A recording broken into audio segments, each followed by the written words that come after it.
여러분의 삶과 가정에 하나님의 따뜻한 사랑과 더 풍성한 은혜가 넘치기를 축복합니다. 성서와 문화 읽기 사역을 하고 있는 김경성 목사님이라는 분이 무엇을 덜어내고 무엇을 얻을 것인가 라는 글에서 아름다운 삶을 이렇게 정의하고 있습니다. 아름다운 삶이란 불필요한 것을 덜어내고 중요한 것을 채워가는 삶이다. 그렇죠? 덜어내기만 하면 빈약해져서 나중에는 빈혈을 앓게 되고요. 채우기만 하면 비대해져서 동맥경화를 앓게 된다는 것이죠. 그래서 불필요한 것들은 좀 덜어내고 필요한 것들을 자꾸 채우는 이 두 가지 작업을 잘 할 때 아름다운 삶을 만들 수 있다는 것입니다. 덜과 더, 이 두 가지를 조화 있게 해야 된다는 것이죠.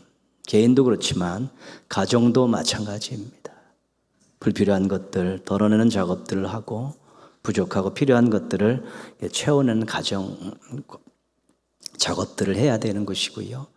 교회도 마찬가지입니다. 불필요한 것들은 자꾸 덜어내고 필요한 것들을 자꾸 채우면서 이 두 가지가 잘 조화로워질 때 아름다운 삶, 건강한 공동체를 만들어갈 수 있게 되는 것입니다. 덜과 더, 생략과 충족, 덜어내기와 채우기를 지혜롭고 과감하게 잘 행하셔서 아름다운 삶을 만들고 또 행복한 가정들을 이루어 가시기를 주님의 이름으로 축원합니다. 오늘 우리가 읽은 말씀은 10계명의 2계명에 해당하는 내용입니다. 10계명 2계명의 핵심 내용은 우상 숭배를 하지 말라. 우상 숭배를 하지 말라. 간단한 내용입니다. 그래서 이 계명에는 첫 번째 특징은 우상 숭배와 관련되어 있는 그 내용들이 짧지만 압축적으로 심도 깊게 그렇게 기록이 되어 있습니다. 우상 숭배는 역사와 전통을 자랑하는 반신앙적인 행위입니다. 역사와 전통을 자랑한다는 것은 오래됐다는 것입니다. 우리 성경을 처음부터 읽다 보면 대부분이 다 저지르는 죄의 반 이상은 우상 숭배입니다. 그리고 오늘까지도 여전히 그 위력을 떨치고 있는 것이 우상 숭배입니다. 우리 주변에서 흔히 볼 수 있는 일이고 우리가 매일 유혹받고 공격당하고 있는 그런 신앙의 적이 바로 우상 숭배입니다. 4절 5절에서 이렇게 동사를 가지고 강력하게 금지하고 있습니다. 우상을 만들지 말고 절하지 말고 섬기지 말라. 만들지 말라. 절하지 말라. 섬기지 말라. 그렇게 하나님께서 강력하게 명령하죠. 우리가 이 세 단어에서 우상이 얼마나 초라한 존재고 인간이 얼마나 어리석은가를 분명하게 확인할 수 있습니다. 우상은 만드는 것입니다. 누가 만들어요? 인간이 만드는 것입니다. 만든 것이죠. 무엇을 보고 만듭니까? 하늘에 있는 것이나 땅에 있는 것이나 물 아래에 있는 어떤 것의 형상을 따와가지고 만드는 것입니다. 그 우상은 만들어지는 것이기 때문에 자기가 할 수 있는 일이 하나도 없습니다. 형상도 인간이 정합니다. 재료도 인간이 정합니다. 크기도 인간이 정합니다. 놓여있는 장소도 인간이 정합니다. 자신 스스로 아무것도 할 수 없는 존재가 바로 우상입니다. 그런 것입니다. 자기의 결정권이 하나도 없습니다. 인간이 다 만들어가지고 형상으로 재료를 구하다가 크기를 정해서 자리까지 만들어주면 거기에 앉아있는 것이죠. 그 우상이라는 자체는 실은 어떤 능력을 가지고 있는 존재가 아니라 무능한 존재, 초라한 존재이기도 합니다. 그런데 이렇게 만든 우상에게 절을 합니다. 절을. 만든 사람이 우상을 만들어 놓고 절을 하는 것이죠. 경배를 드리고 기도를 하는 것입니다. 도와달라고. 이사야 선지자가 이런 꼴 같지 않은 일들에 대해서 이렇게 한탄을 했습니다. 자기가 우상을 만들어 놓고 그 앞에 엎드려 경배하며 그에게 기도하여 이르기를 너는 나의 신이니 나를 구원하라 하는도다. 자기가 만들어 놓고 엎드려 경배하면서 나의 신이시여 나에게 필요한 것들을 공급해 주십시오라고 그렇게 구하고 있다는 것이죠. 구한다고 이야기하기보다는 우기고 있는 것이 맞는 말입니다. 더 심해지면 섬기게 됩니다. 자기가 만든 거기에 신적 권위를 부여하는 것이죠. 나의 신이여 신적 권위를 부여하고 더 발전하면 신전도 만들고 또 종교의식도 세우고 사제들도 막 세우고 백성들에게 사람들에게 이 신을 우리가 섬겨야지 복을 받을 수 있다라고 막 권면하고 그러는 것입니다. 자기가 재질을 정해서 형상을 정해서 크기를 정해서 만들어서 자리에 앉혀놓고 그 앞에서 경배하고 절하고 기도하고 신적 권위를 부여하면서 자기의 모든 것들을 거기다 다 맡기고 있는 것입니다. 인간의 어리석음과 한심함을 볼 수 있는 것입니다. 이거 뭐 상식도 안 되는 일인데 원리를 가만히 따져보면 상식도 안 되는 일인데 그런 일들을 우상을 만들어 놓고 섬기고 있는 것이 인간들이라는 것입니다. 우상 숭배는 나 외에 다른 신들을 내게 두지 말라는 제1계명을 정면으로 부정하는 것입니다. 하나님께서 나 외에 다른 신을 내게 있게 말라 말씀하셨는데 정면으로 부정하고 그 하나님 자리에 허접하고 무능한 것을 앉혀놓는 것입니다. 그 말은 무슨 말이냐면 하나님의 존재와 능력을 무시하는 것이고 그동안 하나님께 받은 은혜와 사랑을 참으로 저버리는 그런 일들을 하고 있는 것입니다.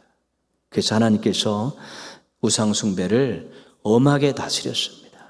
이스라엘 백성들 우상 숭배 밥 먹듯이 저질렀어요. 가는 곳마다 우상 숭배했습니다. 결국은 최후의 나라가 멸망하는 이유 중에 하나가 우상 숭배였죠. 심각했던 일이죠. 우상 숭배는 하나님 백성의 정체성을 잃어버리는 것입니다. 하나님의 백성은 하나님을 섬겨야 되는 것입니다. 하나님의 백성은 하나님의 말씀대로 살아야 되는 것인데 엉뚱한 것을 만들어 놓고 거기에 절하며 거기에 경배하며 또 그 말에 따라서 그렇게 행동해 버리기 때문에 정체성을 완전히 잃어버리는 것이죠. 왕이신 우리 하나님을 섬기고 그분을 의지하고 또 그분의 말씀에 순종하며 살아가야 될 하나님의 백성들이 엉뚱한 우상 만들어 놓고 거기다가 절하고 기도하고 그 장단에 맞춰 놀아나는 그런 모습들이 정체성을 잃어버린 한심한 모습인 것입니다. 그래서 하나님께서는 말씀을 강조하시는 것입니다. 그 말씀 안에 하나님이 어떤 존재고 하나님의 뜻이 무엇이고 또 하나님의 뜻을 어기고 하나님께 등 돌렸을 때 어떤 일이 일어났는가가 다 담겨 있기 때문에 말씀을 통해서 우상 숭배하지 않도록 참 하나님을 섬기도록 그렇게 하나님께서 기록으로 남기시고 하나님의 백성들에게 끊임없이 공부하고 연구하게 하신 것입니다. 고대의 우상은 형상을 가진 것들이 대부분입니다. 다 형상을 만들었죠. 그러나 현대의 우상은 무형의 것들이 많습니다. 보이지 않는 것들이 많습니다. 그래서 더 헷갈리는 것이고 그래서 더 쉽게 유혹에 넘어가는 것입니다. 고대 우상은 그냥 이렇게 딱 만들어서 어느 곳에 딱 지정해 놓으면 거기 있는 것인데 현대 우상의 무형의 것들은 삶에 가는 곳마다 따라다니면서 영향력을 행사하기 때문에 쉽게 판단하기도 어렵고 쉽게 떨쳐버리기도 어려운 특징이 있습니다. 그래서 우리가 우상을 골라내는 원칙을 분명히 가지고 있어야 되는 것입니다. 오늘 4절 말씀 처음 시작은 이렇게 시작합니다. 너를 위하여. 이 표현은 아주 우상을 구별해내는 중요한 잣대입니다. 우상을 만든 인간을 위해서 존재하는 것입니다. 그래서 우상 숭배의 목적은 자신을 위하여입니다. 자신을 위하여. 인간 자신을 위하여서 우상을 섬기는 것입니다. 그런데 하나님은 목적을 가지고 인간을 만드셨습니다. 그리고 인간이 하나님을 위하여 살도록 하신 것입니다. 그래서 우상 숭배는 자신을 위한 신앙생활이고 참된 신앙은 하나님을 위한 신앙인 것입니다. 우상 숭배자들은 자기의 이익을 위하여 신앙생활합니다. 그러나 참된 신앙인들은 하나님의 영광을 위하여 신앙생활을 합니다. 자신을 누르고 자신을 압박하고 자신이 필요하다고 생각하고 자기 애착이 가는 그러한 일들이 있을 때 이 갖다 대야 될 잣대가 이것입니다. 이익을 따라 살고 있느냐, 영광을 위해 사는 삶이냐가 중요한 것입니다. 내 삶이 지금 무슨 내 이익을 위해서 살아가는 삶이냐, 하나님의 영광을 위해 살아가는 삶이냐, 내가 지금 신앙생활하고 있는데 내 이익을 위해 신앙생활하고 있느냐, 하나님의 영광을 위해서 신앙생활하고 있느냐를 분명하게 생각하면서 결정을 져놔야 되는 것입니다. 살다 보면 자기 이익을 위해 살 때 많고요. 신앙생활 하다 보면 어떻게 보면 자기 이익을 위해, 자기 인기를 위해서, 자기 편안함을 위해서 신앙생활 할 수도 있는 것입니다. 자신도 모르게 그렇게 흘러가는 경우들이 굉장히 많습니다. 이 시대에 하나님 대체신인 우상은 너무 많습니다. 관심을 갖고 뜨겁게 사랑하고 집착하고 섬기고 의지하는 것, 이거 없으면 나 죽겠습니다라고 그렇게 고백할 만한 것들이 굉장히 많이 있는 것입니다. 수도 없이 많습니다. 그런데 그것을 섬기는 이유를 늘 물어보셔야 되는 것입니다. 내가 이걸 사랑하고 집착하는 이유가 나의 이익을 위한 것인가, 하나님의 영광을 위한 것인가를 꼭 물어볼 수 있어야 되는 것입니다. 그래야지 현대판 우상 숭배를 하지 않게 되는 것입니다. 나는 형상에 절한 적이 없습니다. 그렇다고 우상 숭배를 하지 않는 것이 아니라 자기 마음속에 하나님보다 더 사랑하고 집착하고 이거 없으면 죽겠다라는 그런 간절함이 있는 것들에 대해서 내가 정말 이것들에 집착하고 사랑하고 의지하는 이유가 나의 이익을 위한 것인가, 하나님의 영광을 위한 것인가를 분명하게 질문을 던져서 답을 찾아낼 수 있어야 되는 것입니다. 분명한 대답을 가지고 버려야 하는지 매달려야 하는지를 결정해야 되는 것입니다. 이것은 정말 나를 위한 것이었다, 우상이라고 생각되면 아까워도 버릴 수 있어야 되는 것이고요. 때로는 이게 하나님의 영광을 위한 일이라고 생각이 됐을 때 또한 포기해야 될 것들을 포기할 수 있을 때만이 인생의 분명한 목적을 가지고 살 수 있고 신앙생활을 견실하게 이어갈 수 있게 되는 것입니다. 오늘 제2계명의 특징 중에 한 가지는 우상 숭배에 대해서 정확히 지적해 주고 있다는 것이고, 또 하나의 특징은 뭐냐면 가정을 언급하고 있다는 것입니다. 우상 숭배를 말하면서 가정을 언급하고 있다는 것입니다. 5절 말씀입니다. 나를 미워하는 자의 죄를 갚되 아버지로부터 아들에게로 3, 4대까지 이르게 하거니와. 하나님께서 우상 숭배를 나를 미워하는 것이구나, 저 사람은 저 백성은 나를 미워하는구나, 이렇게 생각한다는 것입니다. 그리고 하나님께서 우상 숭배를 저거는 죄다 이렇게 생각하시는 것입니다. 우상 숭배는 하나님을 미워하는 것으로 하나님께서 그렇게 생각하시고 하나님의 죄로 분명하게 못 박아 놓으신 것이구나. 우상 숭배를 하면 하나님께서 마음이 나에게서 떠났구나, 나에게 등을 돌렸구나, 나를 미워하는구나, 그렇게 생각하신다는 것입니다. 그래서 이것은 분명히 하지 말라고 명령한 것인데 이것을 어겼기 때문에 내가 죄를 갚아줘야겠다, 그런 마음을 가지시겠다는 것입니다. 우상 숭배라는 죄가 가족들에게 좋지 않은 영향력을 줄 수 있다는 것, 살짝 하나님께서 언급하고 계신 것입니다. 6절입니다. 나를 사랑하고 내 계명을 지키는 자에게는 1000대까지 은혜를 베푸느니라. 우상을 섬기지 않고 하나님을 잘 섬기는, 또 하나님 말씀에 순종할 때 제가 나를 사랑하는구나, 나를 사랑하는구나.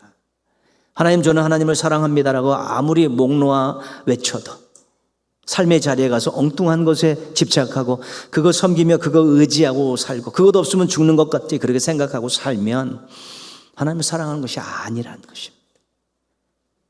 정말 하나님의 말씀에 순종하여 할 때, 우상을 섬기지 말라는 하나님의 말씀에 순종할 때 하나님이 사랑한다고 이야기하시면서 받아주시면서 1000대까지 은혜를 베푸시겠다는 약속을 주고 계신 것입니다.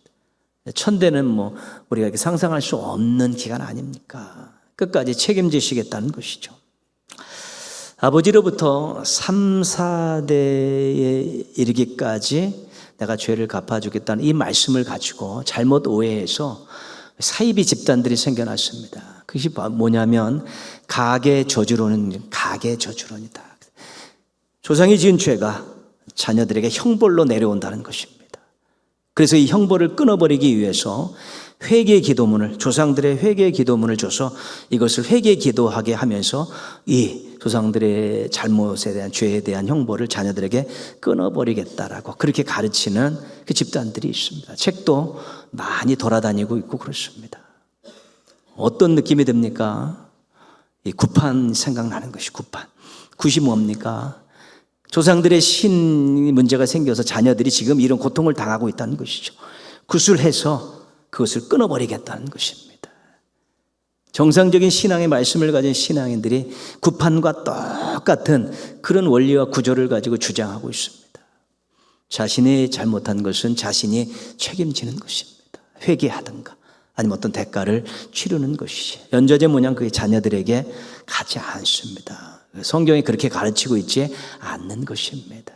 그런데 그렇게 주장해서 사람들에게 공포심을 주장하고 조상들을 미워하게 하고 그러면서 자신들이 원하는 그런 것들을 얻어내려는 그런 집단들이 여전히 지금도 존재하고 있는 것입니다. 3, 4대를 말하고 천대를 말하는 것은 방점이 어디에 있냐면 천대에 있는 것입니다. 예레미야 29장 11절 말씀, 제가 많이 들려줬던 말씀이고 읽었던 말씀인데 다시 한번 읽겠습니다. 여호와의 말씀이니라. 너희를 향한 나의 생각을 내가 아나니 평안이요 재앙이 아니니라. 너희에게 미래와 희망을 주는 것이니라. 아멘. 이스라엘 백성들이 우상 섬김과 또 불순종, 사회적인 부조리로 인해서 나라가 망해서 포로로 잡혀가 있습니다. 포로로 잡혀가 있는 백성들에게 하나님이 예레미야 선지자를 통해서 주신 말씀입니다. 그들이 포로 생활, 고달픈 포로 생활을 하면서 외로움을 또 고달픔을 견디면서 하나님께서 우리를 버리셨나 보다, 우린 여기서 끝나나 보다, 이런 생각을 가지고 있었는데 하나님 이 말씀을 통해서 아니다, 난 너희들이 평안하기를 원한다, 너희들에게 희망을 주기를 원한다, 너희들에게 재앙을 내려서 완전히 멸망시키려는 것이 내 뜻이 아니다. 내가 너희를 저주한 것이 아니라 심판하는 것이다.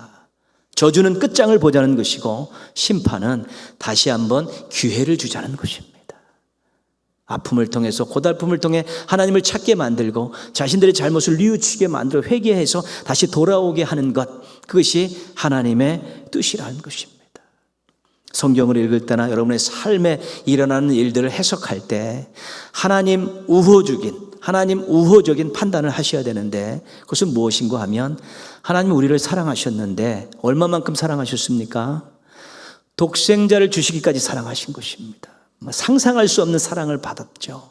때로는 우리가 그래서 힘들고 어려운 일을 만났을 때, 죄를 짓고 또한 어떤 대가를 치를 일도 있습니다. 그때 하나님이 나를 죽이시려나 보다, 나를 끝장내려고 하시는구나, 그런 생각을 가지면 안 된다는 것입니다. 하나님 나에게 이 어려움과 고통을, 나를 심판하셔서 이 속에서 다시 하나님을 찾게 하고 죄를 회개하고 다시 신분을 회복시키고 관계를 회복시키려는 하나님의 은혜구나, 그 생각을 그렇게 하셔야 되는 것이죠. 왜요? 독생자를 주신 그 사랑의 렌즈를 통해 볼 때 절대로 우리를 저주하거나 멸망시키지 않을 것이라는 확신이 우리에게 있어야 된다는 것입니다. 3, 4대라는 말씀의 의미는 무엇입니까? 성경 시대에는 한 울타리 안에 3, 4대, 5, 6대가 막 같이 사는 것입니다. 그 당시에는. 우리도 3, 40년 전에는 3, 4대 막 모여 살지 않았습니까? 다 3, 4대가 살았죠. 한 가정의 울타리 안에서 우상숭배가 있으면 그 3, 4대 모두가 다 어려움과 고통을 당할 수 있다는 것입니다. 너 한 사람으로 인해서 3, 4대의 가족의 울타리 안에 살고 있는 사람들이 고통을 받을 수 있다는 것이, 그런 취지를 말씀하시는 것이죠. 1대, 2대, 3대, 4대 형벌 그래가지고 저주하시는 것이 아니라는 것입니다. 한 울타리에 3, 4대가 살고 있는데 너희 중에 한 명 우상 숭배해봐라, 이 가정이 편안할 리가 있겠느냐, 그 말씀을 좀 하시는 것이죠.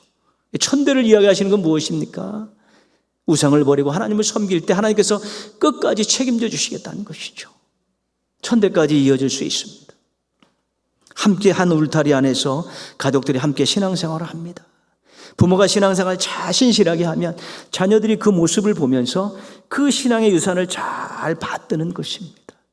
부모들이 간절한 마음으로 하나님 앞에 우리 자녀들을 잘 되게 달라고 기도했으면 그 기도가 부모들이 하나님 나라 간 이후에도 자녀들에게 얼마든지 응답될 수 있는 것입니다. 그렇기 때문에 이 믿음의 대가 잘 이어지는 것이죠. 울타리 안에 가정 안에서 우상을 섬기자 하나님을 섬기는 아름다운 모습이 있으면 천대를 꿈꿀 수 있는 믿음의 명문 가문을 소망할 수 있다는 것입니다. 왜요? 자녀들이 그 부모의 모습을 보고 잘 신앙생활하고 자녀에게 믿음을 전수하고 부모들이 끊임없이 자녀를 위해 새벽을 깨어가며 밤이 맞도록 기도해줬던 그 기도의 제목들이 자녀의 인생 가운데 계속해서 응답으로 나타나게 되면 천대를 꿈꿀 수 있는 명문 가문을 이룰 수 있기 때문에 소망으로 우리에게 주신 말씀이지 저주하려고 주신 말씀이 아니라는 것입니다. 3, 4대 그것은 여러분 내가 하나님 앞에 정말로 제대로 신앙생활하라고 하나님께서 아픔과 고통을 주실 수 있다라는 것으로 받아들이고 천대는 믿음의 명물 가문을 이룰 수 있는 미래를 꿈꾸며 하나님께서 주신 것이라고 생각하고 부모 세대 자녀에게 부끄럽지 않게 신앙생활 잘하시고 자녀들 위해서 끊임없이 매일매일 기도하고 축복하고 자녀 세대들 그 부모님 존경하며 그 신앙의 유혹을 받으려고 노력하는 이런 선순환들이 계속 되어질 때 천대까지 갈 수 있는 그 소망의 문이 활짝 열리게 되는 것입니다. 여러분의 가정은 어떻습니까? 하나님이 주인이십니까?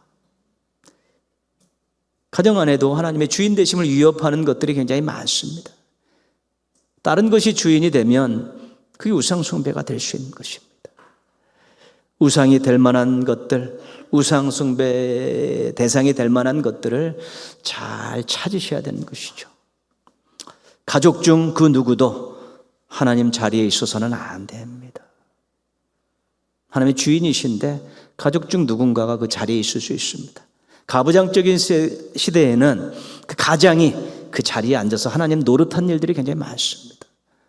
근데 신앙이 들어왔기 때문에 하나님께 자리를 양보해야 되는 것이지. 자녀가 가정의 주인이 되어가지고 신앙도 저버리고 키우려고 노력하는 그런 일들도 얼마든지 일어날 수 있습니다. 물질이 주인 되는 것은 흔한 일이기 때문에 조심해야 되는 것입니다. 행복이라는 옷을 입고 유혹하는 것들도 굉장히 많습니다. 행복하면 된다. 행복하면 된다. 다른 것들만 희생시키는 것이죠. 신앙을 희생시키며 우리 가족이 행복하면 된다고 나가면 주인이 바뀌는 일이 생기는 것입니다. 여러분의 가정의 가족들에게 하나님 백성이라는 정체성이 있습니까? 부모님들 꼭 가져야 될 신앙 가운데 정체성은 꼭 가지고 계셔야 됩니다. 나는 하나님의 자녀고 하나님의 백성이고 하나님의 종이라는 이 정체성 가지고 있어야 됩니다. 자녀들이 분명히 이야기합니다. 내가 너를 낳고 길렀지만 너는 하나님의 자녀다. 이거 물려주면 최고의 유산을 물려주는 것입니다. 하나님이 너와 함께 하신다. 하나님의 자녀이기 때문에 너 책임져 주시니까 꿈을 가지고 기도하며 노력하며 살아라. 엄마 아빠가 너를 도와줄 수 있는 것은 몇십 년밖에 안 되지만 하나님 너를 평생 지켜줄 수 있다. 이 분명한 정체성을 심어주면서 그에게 잘 가르쳐야 되는 것이죠. 정체성이 분명하면 우상 숭배하지 않습니다. 정체성이 분명하면 하나님 뜻대로 살려고 노력하게 되어 있습니다. 정체성이 없으니까 이것 쫓아가고 저것 쫓아가고 이 소리에 귀 기울이고 저 소리에 귀 기울이면서 흔들리는 것이죠. 하나님의 백성, 하나님의 자녀라는 정체성이 있으면 딴 것 거들떠보지도 않습니다. 하나님 말씀에 순종하며 사는 것입니다. 독일의 시인 괴테가 이런 말을 했습니다. 아이들은 부모로부터 두 가지를 받아야 한다. 그것은 뿌리와 날개다. 그렇게 말씀합니다. 뿌리는 정체성을 말하는 것입니다. 정체성. 물론 괴테가 민족 정체성을 이야기했겠지만 우리 신앙인들은 자녀들에게 뿌리를 줘야 되는 것인데 정체성을 심어 하나님 백성 하나님 자녀라는 정체성을 심어줘야 되는 것이고요. 넌 하나님의 자녀이기 때문에 하나님께서 너와 함께 하신다. 너를 끝까지 책임주시고 네가 부르짖어 기도할 때 들어주신다. 이런 하나님 함께 하심의 신앙을 심어주면 그것이 날개가 되는 것입니다. 정체성과 하나님 함께 하심을 아이들에게 잘 줄 수 있어야 됩니다. 이 유산 빼놓고 다른 유산 먼저 주려고 하지 말고 이 유산 주고 다른 유산을 줘야지만이 그 유산이 복이 되는데 이것 빼놓고 다른 유산 주면 그것이 복이 되지 않을 경우들이 얼마든지 일어날 수 있다는 것입니다. 5월 가정의 달입니다. 여러분 가정을 위해서 애쓰고 수고하시는데 이번 가정의 달에 한번 또 다시 한번 가족들끼리 한번 이렇게 모이셔서 우리 가정에 덜어낼 것이 뭐가 있는가? 우리 가정에 채워야 될 것이 무엇이 있는가 한번 이렇게 나누시죠. 뭐 자녀들 다 장성해서 가정 꾸리셨으면 두 분이 마주 앉으셔서 우리 가정에 덜어낼 것, 또 채워야 될 것, 우리 자녀들 가정들 쭉 기도해 오셨으니까 생각하면서 우리 아들의 가정에는 이것이 좀 덜어졌으면 좋겠고 이것이 채워졌으면 좋겠다라고 정하고 또 계속 기도 제목으로 삼으시면 되지 않습니까? 어린 자녀들이 있는 부모들은 자녀들과 함께 맛있는 거 먹으면서 한번 이런저런 거 한번 물어보면서 아들의 신앙도 점검해 보면서 우리 가정에 이런 거 좀 없어졌으면 좋겠는데 너도 같이 한번 기도하자, 노력하자. 이런 거 우리가 막 이렇게 잘 채웠으면 좋겠는데 너도 한번 기도해 줘라. 엄마 아빠도 기도할 때 우리 같이 한번 노력하자. 이런 시간들을 한번 가지시면 아름다운 가정, 행복한 공동체를 만드는데 큰 힘을 얻으실 수 있게 될 것입니다. 하나님으로부터 갚으심을 받으면 안 됩니다. 하나님으로부터 베푸심을 받아야 되는 것이죠. 하나님의 죄를 갚으시는 것이 그런 거 없는 게 좋지 않습니까? 은혜를 베푸시는 그것이 많은 가정이 행복한 가정 아니겠습니까? 그리고 그래서 먼저 우리가 하나님 중심으로 하나님만 섬기는 그 신앙 가지고 부모 세대들이 먼저 잘 자리 잡으시고 자녀들을 그렇게 신앙으로 잘 키우시면 갚으심이 아니라 베푸심을 받는 행복한 가정을 이루실 수 있게 될 것입니다. 여러분들의 가정에 우상은 발도 못 붙이고 참된 하나님의 주인 되시는 아름다운 가정 이루시고 하나님의 베푸심이 넘쳐나는 복된 가정 이루며 사시기를 주님의 이름으로 축원합니다. 기도하겠습니다.